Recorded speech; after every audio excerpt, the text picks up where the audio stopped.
민수기 26장 우리 1절에서 11절 한 절씩 교독합니다. 연병 후에 여호와께서 모세와 제사장 아론의 아들 엘르아살에게 말씀하여 이르시되 이스라엘 자손의 온 회중의 총수를 그들의 조상의 가문을 따라 조사하되 이스라엘 중에 20세 이상으로 능히 전쟁에 나갈 만한 모든 자를 계수하라 하시니 모세와 제사장 엘르아살이 여리고 맞은편 요단가 모압 평지에서 그들에게 전하여 이르되 여호와께서 애굽 땅에서 나온 모세와 이스라엘 자손에게 명령하신 대로 너희는 20세 이상 된 자를 계수하라 하니라. 이스라엘의 장자는 르우벤이라. 르우벤 자손은 한옥에게서 난 한옥 종족과 발루에게서 난 발루 종족과 헤스론에서 난 헤스론 종족과 갈미에게서 난 갈미 종족이니 이는 르우벤 종족들이라. 계수된 자가 43,730명이었더라. 발루의 아들은 엘리압이요 엘리압의 아들은 느무엘과 다단과 아비람이라. 이 다단과 아비람은 회중 가운데서 부름을 받은 자들이니 고라의 무리에 들어가서 모세와 아론을 거슬러 여호와께 반역할 때에 땅이 그 입을 벌려서 그 무리와 고라를 삼킴에 그들이 죽었고 당시에 불이 250명을 삼켜 징표가 되게 하였으나. 함께 읽습니다. 고라의 아들들은 죽지 아니하였더라. 아멘. 네, 우리가 어제 민수기 25장의 말씀을 통해서 가나안 입성을 눈앞에 둔 이 시딤이라는 곳에서 이 시딤 광야에서의 이스라엘의 모습이 어떠했는가 우리 함께 나누었습니다. 그 모습이 정말 은혜로웠으면 좋았을 텐데요. 그들은 또다시 하나님 앞에서 범죄했습니다. 하나님께서는 이스라엘을 광야 가운데에서 신실하게 인도하셨죠. 그래서 그들은 지금 바로 약속의 땅을 눈앞에 두고 있는 상황입니다. 하지만 바로 그곳에서 이스라엘이 또 한 번 우상 숭배라는 끔찍한 죄악을 범하고 말았어요. 그 땅에 있는 거민들의 신들을 섬기기 시작한 것이죠. 그들의 죄악은 너무나도 치명적인 범죄였고 무엇보다 노골적인 범죄였습니다. 그들의 죄악의 심각성을 보여주는 범죄가 바로 어제 우리가 민수기 25장 가운데 함께 나누었던 그들의 죄악이었습니다. 하나님은 그들을 어떻게 하라고 명령하십니까? 그들을 모두 죽이라고 명령하셨어요. 이스라엘은 심각한 연병에 시달리게 됩니다. 그런데 어떻게 이 재앙이 그치게 됩니까? 그렇습니다. 비느하스라는 자가 거룩한 분노로 범죄한 자들을 처단했을 때, 창으로 그들을 죽이게 되었을 때 그 핏값으로 이 재앙이 이스라엘에게서 떠나게 되죠. 이스라엘의 죄악을 기록한 민수기 25장에 이어서 오늘 민수기 26장은 두 번째 인구조사를 기록하고 있습니다. 연병 후에 26장 어떻게 시작하고 있냐면 연병 후에라고 시작하고 있어요. 그러니까 연병 후에라는 것은 많은 사람이 죽은 후라는 의미도 되겠죠. 그렇죠? 바알보올에서 이 연병으로 24,000명이 죽었다라고 말씀이 기록하고 있어요. 그러니까 24,000명이 죽은 후에 이 인구조사가 이루어진 것입니다. 그리고 말씀이 또한 기록하고 있는 것은 오늘 말씀 26장 끝무렵에 보면 64절에 한번 보겠습니다. 64절에 모세와 제사장 아론이 시내 광야에서 계수한 이스라엘 자손은 한 사람도 들지 못하였으니, 그러니까 첫 번째 인구조사 때 세워졌던 인구수는 아무도 없었다는 거예요. 왜 그렇습니까? 그때 당시 어떤 인구를 세게 됐었죠? 군대, 청년들을 셌어요. 그러니까 광야를 지나면서 그들이 나이가 먹었기 때문에 오늘 이루어지는 이 인구조사에 그들의 수가 기록되어 있지 않은 것이죠. 또 많은 사람들이 죽었습니다. 세대가 이제 바뀌게 된 것이에요. 이제 하나님께서는 그들의 자녀 세대의 인구조사를 명하셨던 것입니다. 두 번째 인구조사도 그 목적이 무엇이냐면 첫 번째 인구조사와 마찬가지로 군대를 파악하는 것이었어요. 2절에 보니까 이스라엘 자손 중 온 회중의 총수를 그들의 조상의 가문을 따라 조사하되 이스라엘 자손 중에 능히 전쟁에 나갈 만한 모든 자를 계수하라 라고 명령하십니다. 군대를 계수해라. 왜 그렇습니까?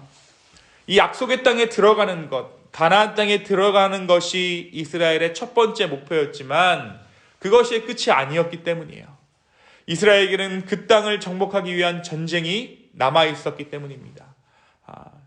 가나안 정복 전쟁, 그 전쟁을 위해서 하나님은 군대를 세라고 말씀하신 것이죠. 또한 이 두 번째 인구조사의 큰 목적은 가나안 땅 안에서 약속의 땅에 들어갔을 때 땅을 어떻게 분배할 것인가, 그래서 가문별로 인구조사를 하는 것이 중요한 목적이었습니다. 인구조사, 오늘 이스라엘의 인구조사가 중요한 의미를 갖는 것이 오늘 말씀 곳곳에 기록되어져 있습니다. 광야에서 수많은 사람들이 죽었지만 1차 인구조사 때에 비해서 인구수가 줄지 않았어요. 그들의 끊임없는 반역에 이스라엘은 많은 수가 광야에서 목숨을 잃었습니다. 바로 어제 우리가 묵상한 것처럼 출애굽 1세대는 모두 죽었습니다. 그럼에도 불구하고 이 이스라엘의 인구가 줄지 않았다는 거예요. 전체 수가 같았다는 것이죠.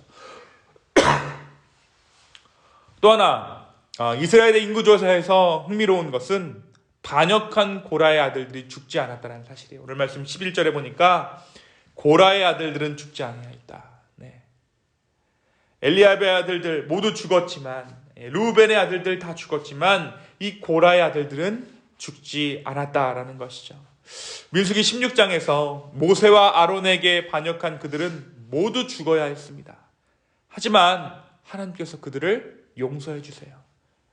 그들을 긍휼 가운데 인도하십니다. 더욱 놀라운 것은 그들이 찬양하는 자들로 하나님과 이스라엘을 섬겼다는 사실이에요. 하나님께서는 인구조사의 결과대로 땅을 분배하라고 하시면서 수가 많은 자에게는 기업을 많이 주고 적은 자에게는 기업을 적게 줄 것이라고 하십니다.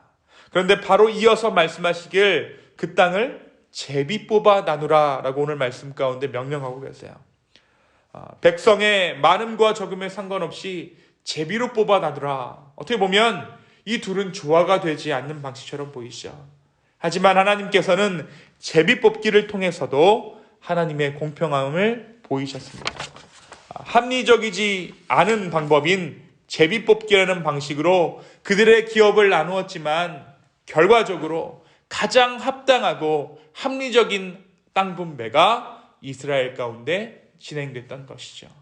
이것이 바로 민수기서 26장의 내용입니다. 사랑하는 성도 여러분, 오늘 이 민수기 26장이 우리에게 무엇을 말해주고 있을까요? 오늘 이 두 번째 인구조사는 하나님의 신실하심에 대해서 다시 한번 얘기해주고 있어요. 이스라엘의 계속되는 반역과 배반에도 불구하고 하나님은 신실하셔서 그들을 보호하셨어요. 그들을 보존하시고 그들을 생육하고 번성하게 하십니다. 그리고 마침내 그 가나안 땅 입성을 지금 눈앞에 두고 있어요. 특별히 우리가 앞에서 조금 전에 나눈 이 고라 자손의 사례를 보아도 그렇습니다. 그들이 어떠한 자들입니까? 그들은 반역의 선두에 섰던 자들이에요. 백성의 지도자들을 모아서 또 다른 관리인을 세워 애굽으로 돌아가려 했던 자들이 바로 이 고라 자손들입니다. 하지만 하나님은 이들을 살려주셨어요. 그리고 광야의 40년을 통해 그들을 단련시켜 주셨습니다. 어떻게 단련시켜 주셨습니까? 그들을 악기로 만드셨어요.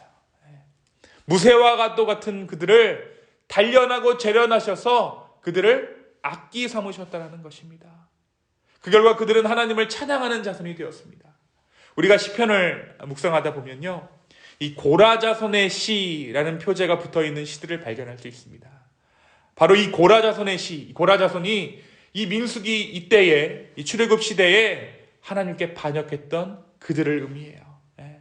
이들의 불평이, 이들의 한탄이 하나님을 향한 찬양으로 변화된 것입니다. 무엇이 그들을 그렇게 만들었습니까?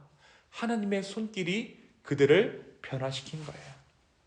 사랑하는 여러분, 사람을 변화시키는 하나님의 은혜, 이 은혜가 우리의 삶에도 있기를 원합니다. 우리가 말씀 가운데 우리 주일 말씀에도 나누지만 하나님께서 기름 부으셨을 뿐 아니라, 사울에게 기름 부으셨을 뿐만 아니라 그의 인생이 바뀌고 삶이 바뀌고 하나님께서 능력을 허락해 주셨죠. 제자들에게도 마찬가지입니다. 하나님께서 하나님의 일을 시작하실 때에 그들 가운데 성령으로 안수하시고 그들의 능력이 바뀌었어요. 그들의 삶이 바뀌었습니다.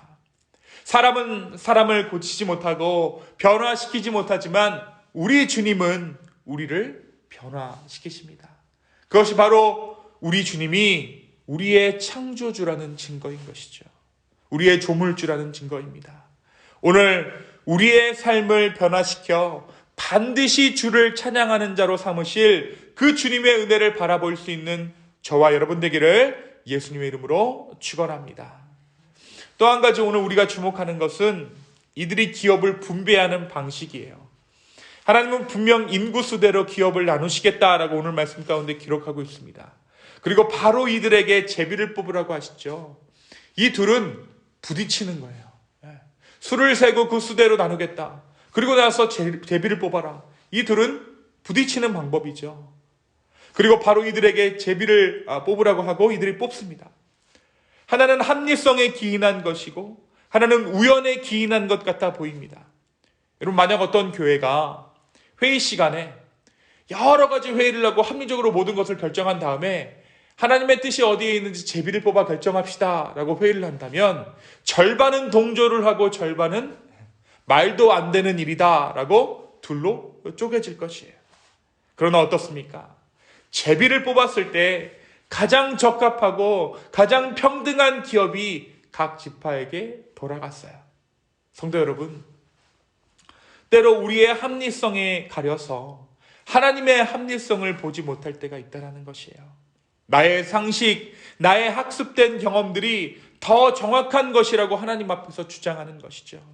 그러나 오늘 우리가 인정해야 하는 것이 무엇입니까? 하나님이 기준 되신다는 거예요. 때로 내 상식에 맞지 않게 무언가가 진행되더라도 그 가운데 질서를 이루시는 주님을 바라보십시오.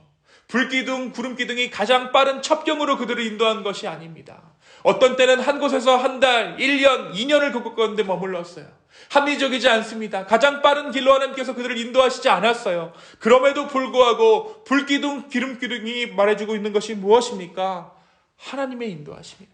하나님이 기준 되신다는 것입니다. 오늘 이 아침에 질서를 이루시는, 우리의 삶 가운데 중심을 이루시는 우리 주님을 바라볼 수 있는 은혜가 저와 여러분의 삶 가운데 있기를 소망합니다.